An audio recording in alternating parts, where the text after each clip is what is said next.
sagada. Tole yeroo ammaa kana kan argamnu giddugala kaabaa aanaa Kuyyuu magaalaa Garba Gurraachatti galma amantii waaqeffannaa magaalaa Garba Gurraachatti argamna. Saniif waa'ee galma Garba Gurraachaa, miseensota galma Garba Gurraachaa fi akkasumallee kutaalee galmaa wajjin kan wal dubbisnu ta'a. Mee ati maqaan kee eenyu, gaheen hojii keetii galma kana keessatti maali? Maqaan kiyyaa Nimmoonaa Mangistuu naan jedhu. Maqaan kiyyaa Nimmoonaa Mangistuu naan jedhu. Gaheen hojii kiyyaa immoo galma kana keessatti gaggeessaa galma kanaa. Hayyee galatoomii galmi Garba Gurraachaa mee yoom hundaa'e? Galmi Garba Gurraachaa kan hundaa'e bara 2000 muddee 26 bara 2006. Hayyee galmi Garba Gurraachaa yeroo hundaa'e kanatti akkamiin hundaa'e, sagantaa isaa akkamiin gaggeeffachaa ture, mana kireeffateef immoo akkamiin waan jedhu sana mee asirratti ibsa.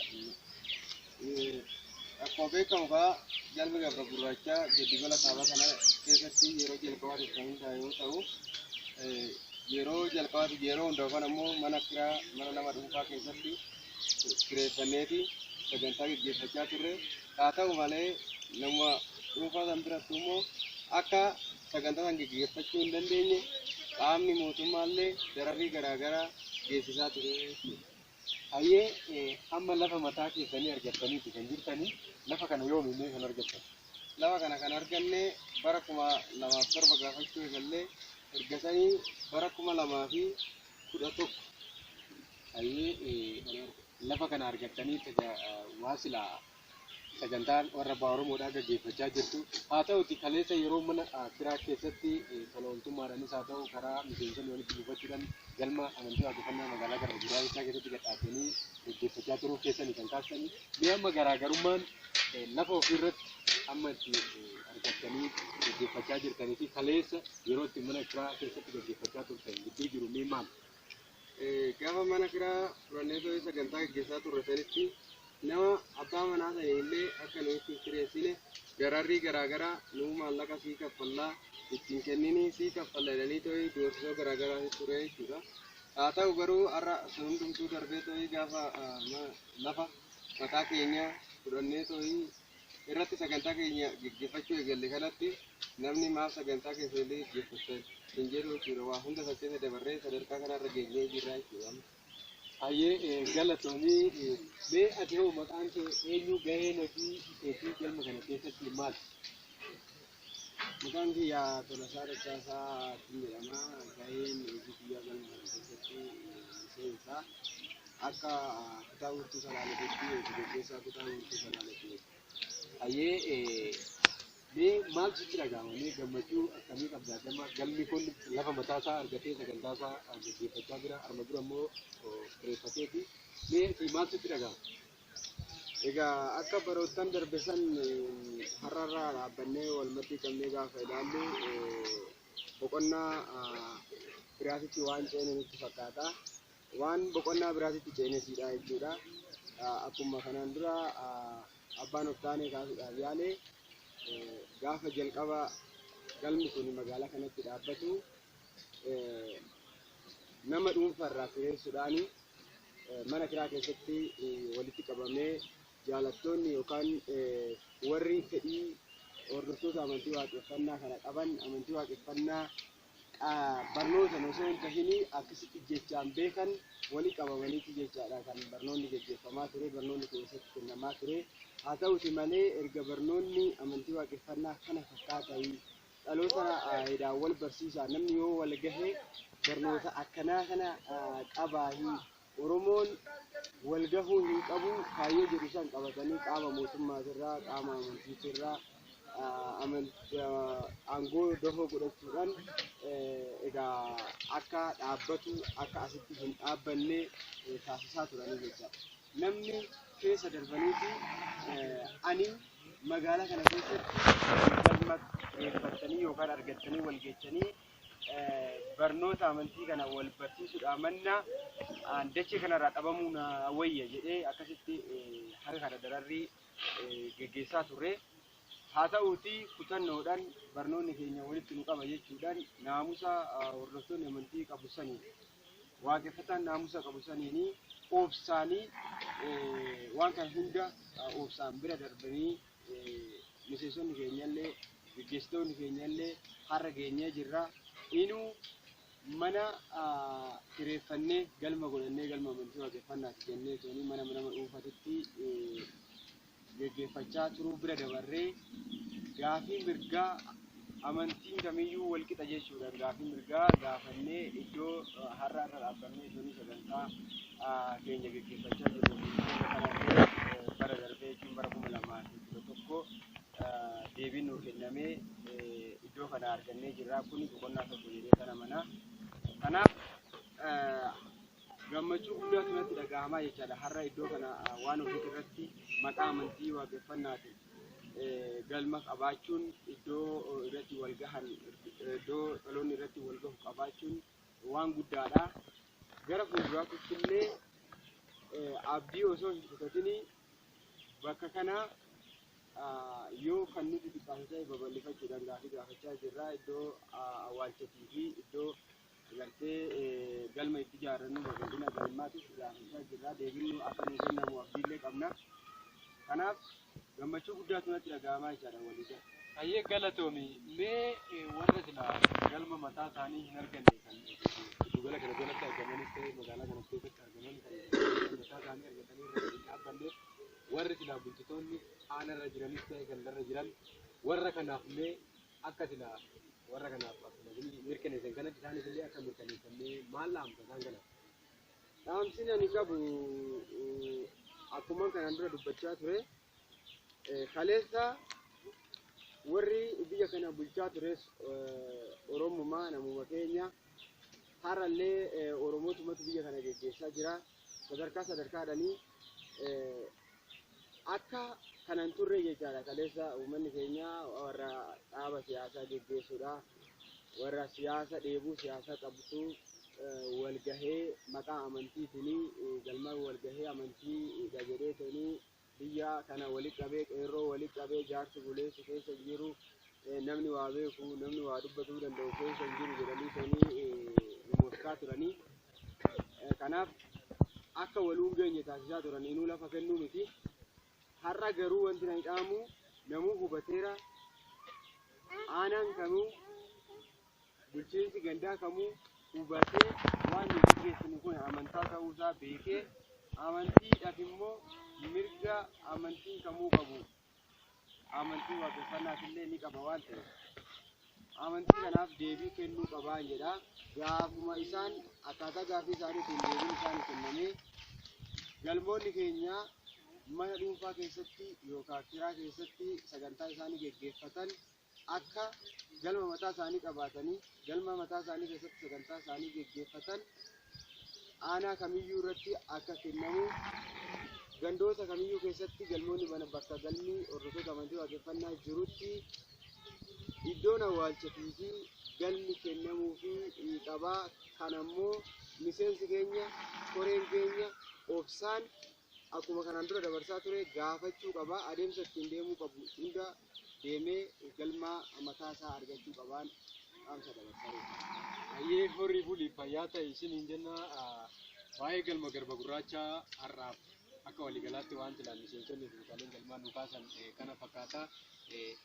Saniif warra waan keessa bira dhaabbatee waan dhalootaa bira dhaabbatee sirritti gadi dhaabuudhaaf ayyaantummaa warra abbaa Oromoodhaa isiniin haa jedhuun isiniin jedha. Kanaaf turtii galma garba gurraachaa wajjin goone har'aaf asirratti xumurraa horaa bulaa jiraata isiniin jenna. Kana kan argamnu giddugala kaabaa magaalaa Fiichee keessatti galma amantii waaqeffannaa galma Diidee Heexootti kan argamnu.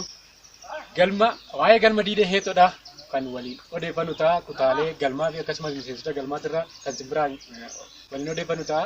Mee ati maqaan kee eenyu gaheen hojii keetii galma kana keessatti maal? Tole maqaan kiyya Abbaa Walabummaa yookiin Taammiruu Waraqaan jedhama.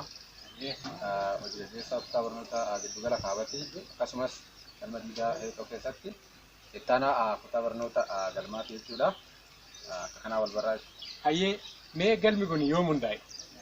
Galmi kun amajjii 2006 jechuudha. Galmi hundaa'e maaliif yeroo san galmoota muraasa giddugala kaabaa kana keessatti gaafa giddugala giddugaleessaa jala ture jechuudha. Giddugalli kaabaa kuni yeroo san keessa galmoota muraasa wajjin hundaa'e haala kana argaa jechuudha. Hayyee galmi kun erga hundaa'ee mee hojiilee amantii akkamiin hojjechaa ture? Haalli inni itti galma keessatti galma kireeffateeti moo yookaan galma mataa isaa yeroo sana qaba moo akkamiin amantii sana hojii amantii sanaa gaggeeffachaa ture galmi dhibee ture? Tole sana akkuma waliin hubannu galma kiraa sunuu namni irraa kireeffatanii bakka kireeffatamu dhabamee miseensa dhaabbata keenyaa keessaa nama arganneerraa kutannoo jabaadhaan waan jiru qilleensa hunda dandamachuudhaan dhaabbatee galmi sun bifa jaarmiyaatiin dhaabbatee akka hojjetee jiraatu kan taasise mana kiraa keessa ture jechuudha. San dura ni beekna. As garan ammoo galma kana fakkaatu ijaarratee hojii jaarmiyaa dhaabbata hordoftoota amantii waaqeffannaa sila bifa haaraan deebi'ee of ijaaree dhaloota kana barsiisee qajeelfama warra isaati sirna warra isaatiin akka jiraatu taasisuudhaaf deemu irratti sochiiwwan jajjabaa gaggeessaa jira jechuudha. Amma haala kana fakkaataa jira. Hayyee arma dura mana kiraa keessatti kan amantii waaqeffannaadhaa gaggeessaa turtanii yeroo ammaa kanatti immoo lafa galma mataa keessanii argattanii dhaloota ijaaruudhaaf itti jirtu. Mee garaagarummaan yerootti kireeffattanii turtanii fi amma immoo galma mataa keessanii argattanii gad dhaabbattanii jirtan kana garaagarummaa yeroo sanii fi amma jiru mee maal fakkaata? San kanuma waliin beeknudha. Maaliif xiqqaatulee namni waan ofii waan dhaloota isaa harkaa qabu akkatti jiru ni beekaa jechuudha. Gaafa mana namaa keessa jirtu namni baatee galuu irratti haala sagantaa silaa akkas fakkaatutti gaggeeffachuu irratti baay'ee rakkataa jechuudha. Maaliif mana namaa keessa jirtu waan ta'eef gaafa galma mataa keetii dhaabbattee ijaarrattee lafa keetii irratti jirtu garuu akka qajeelfama keetiis sirnaan waan si barbaachisu kamuu dubbachaati sodaa tokko malee gochaadhaan illee madaalati hojjetta waan ta'eef garaagarummaa bal'aa qabaa jechuudha. Maaliif xiqqaatullee namni waan ofii harkaa qabu baay'ee hagam akka silaa fayyadamu warra argitu beekaa jechuudha. Dhaloonni asii kun sanni beekaa jechuudha. Maaliif gaafa mana namaa keessa jiru rakkoowwan jajjabduu haganatti namni isaa kanaan nutti dhufee maalii ta'ee nurratti iyyitanii akkana taatanii komiiwwan bal'aa kaa'aa jechuudha. Amma garuu akka si fakkaatutti waan si fakkaatu yeroo si fakkaatu kamuu dubbattee walii galuu dandeessaa jechuudha. Wanni sodaachisu hin jiru akka kana fakkaataa jechuudha. Hayyee horii buli fayyaa ta'ee nama dhaloota kee ijaaru ta'e si jedha. Illee horii buli fayyaa ta'e. Eenyu galma kana keessatti gaheen hojii keetii maal? Hayyee ani Waaqjiraa Dachaasan jedhama. Itti aanaa waayyuu galma Diideetuuti. Akkasumas barreessaa giddugala hordoftoota amantii waaqeffannaa Kaabaati. Akkasitti barbaada jechuudha. Hayyee mee galma mataa keessanii argattaniirtu galma keessan keessatti kan waaqeffachaa jirtanii mee maaltu sitti dhaga'ama? Ana galma mataa keenyaa argachuu keenya gammachuu guddaa natti dhaga'ama. Akka nama tokkootti akkuma immoo koree galma kanaatti gammachuun hagana hin jedhamne nutti dhaga'ama. Maaliif jennaani kana dura dararri hagana hin jedhamne magaalaa Fiichee kana keessatti nama irraa kireeffannullee dhabne ammoo sira miseensa dhaabbata hordoftoota amantii waaqeffannaa Kaabaa ta'e obbo Gadaa Ashee Teetirraa cimina qabuun osoo sodaachifamu osoo maallaqa guddaa sii kennina sii kaffalla akkasumattuu ijoollee kanatti yookiin warra waaqeffattootatti hin kireessin osoo jedhamu didee miseensa dhaabbata keenyaa waan ta'eef kiraa malee tolaan akka galma kana ittiin tajaajilamaa turreedha jechuudha. Saniif magaalaa kana keessatti hin beekama waggaa jaadura namnu afaan Oromoo akka gaariitti naa ta'u maaliif namni suuqii dhaqu dhattee mi'a bitachuudhaaf afaan Amaariffaa ta'uu qabda. Garuu erga galmi kun as keessatti hundaa'ee waa baay'ee sirreeffamee nutillee sani booda erga galmi san keessaa baane galma akkana fakkaatu kana galma gara bal'atu kana argannee ofuma keenya miseensa keenyaan galma hagana yookaan irratti ijaarranneerra lafti illee aguma laaltan kana bal'aadha. Taarikii 2,500 iddoo bal'aadha. Kanaaf gammachuu guddaa natti dhaga'ama jechuudha walii galatti. Hayyee galatoomii mee galmoonni sila giddugala Kaabaa kana jala jiran hedduudha warri lafa mataa isaaniillee argatanii isaanis kan dhaabbatan hedduun haa jiraatiyyuu malee kan hin argannes ni jiru. Mee bulchitoota aanaas haa ta'u gandaa warra sila qaama dhimmi isaanii ilaalu kanaaf warra kanaaf akka lafa mataa isaanii argatanii galma irratti ijaarrataniif mee isaaniif maal dhaamtaf? Ani galmoota dhaabbata keenya jara jiran hundaafuu wanni dhaamuu fi obsaan maaliif waan sila akkaataa qaama mootummaa gaafachuu danda'aniin alaa barreeffamee fi gaaffii lafa dhuunfaa akkuma amantii kaanii wal qixa waan ta'eef galmi tokko yookiin immoo amantiin kamuu lafa mataa isaa argachuu qaba. Iddoo galma irratti ijaarratus haa ta'u iddoo awwaalchaatti obsaan deddeebi'ee qaama mootummaa dubbisanii lafa mataa isaanii argatanii akka itti fayyadaman jedhani maal jennaan keessattuu warri sila lafa magaalaa galmi magaalaa ta'e magaalaa keessa galmi bakka itti dhaabbatee jiru yoo ta'e mootummaa gaafachuudhaan akkaataa obsaan itti deddeebi'anii akka lafa kana argatanii jedhani. Kaan immoo galmoota keenya baadiyyaa jiraniif baadiyyaatti warra keenya qabna maatiin lafa hin kennamne jechuudha. Bakka baay'eetti kennaa waan jiranidha. Maanguddootti dhiyaatanii maanguddoon bakka iddoo galmaa kennuu danda'a waan ta'eef akkasitti qaama mootummaatu osoo gaafachuun hin barbaachifne maanguddoon akkasitti kennuu ni danda'a waan ta'eef akkasitti maanguddoo akka gaafatanii qaama keessa. Hayyee lafa asii kanaaf qaama mootummaati kan isin mirkaneessu warra silaa qaamni mootummaa ilaalatu bulchiinsa aanaa haa ta'u kan danda'amne warra kanaaf akka amantii waaqeffannaa kana godhanii lafa kana kennan isaanis maal dhaamtanii warra mootummaati wanni dhaamuufi akka biyya kanaatti kana dura amantii waaqeffannaa akka amantiitti ilaalaan turre kana booda garuu isaanii galee amantii ta'uu isaa hubatanii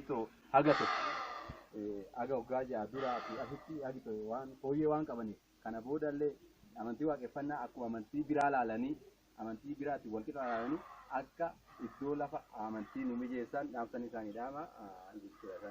Hayyee horii buli fayyaa ta'ee horaa bulaa jiraadha namoo akkatti dhaloota keessanii ijaaru ta'ee fayyaa ta'a horaa bulaa ayyaantummaan warra keessanii si wajjin haa ta'u isiniin jennaa galatooma. Hayyee galatooma fayyaa ta'a.